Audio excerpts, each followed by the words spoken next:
moving to midfield and start with the holding midfielder Wataru Endo. I thought, again, early in the game, looked like it was going to be quite easy for Brighton to pick passes around him.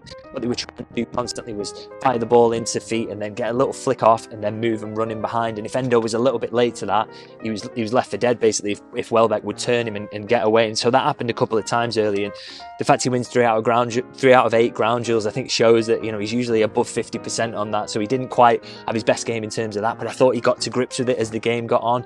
Seemed to be there to nick the ball a few more times and got better at timing when he was jumping into challenges, so did really well with that. And then also a 94% pass completion, which again, he was so brave for me in possession in terms of taking it in difficult spots, trying to drag players onto it, fire the ball through. It does take real bravery in games like this, but with the way Brighton set up to use the ball in that way, and I think Endo should be absolutely commended for that. He was a big part of Liverpool being so dominant across this game. He did a really good job in that holding midfield role. What a signing he's been, by the way, 16 million. It's absolutely crazy, isn't it? Now, I thought the 2 men who were ahead of him as well were really good. Again, you've got to be so good in midfield against Brighton, and Liverpool absolutely were today for me. Another Messiah today who's going to get a number 10 for me is old school Japanese warrior Wataru Endo. What an amazing game today. See this guy, yeah, when I see Endo, yeah, he'd be good back in the day. You know, when football was more tougher, where you could actually tackle somebody and shoulder bar somebody before you got a yellow card. Endo would play great in the 90s and the 2000s, man. Endo, every time Endo comes on the pitch, yeah, he's breaking legs.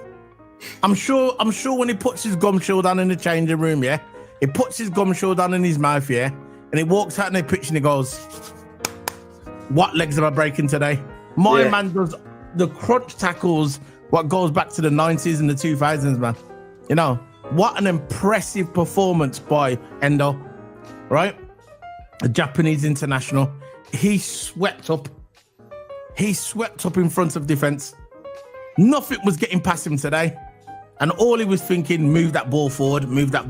Absolutely outstanding performance by Endo. Now, for me, people say that McAllister's a signing of the season. Endo, I think it's Endo just because of the money we paid for him. You know, got the value. And look what he's doing. He's playing like one of the best DMs in Europe.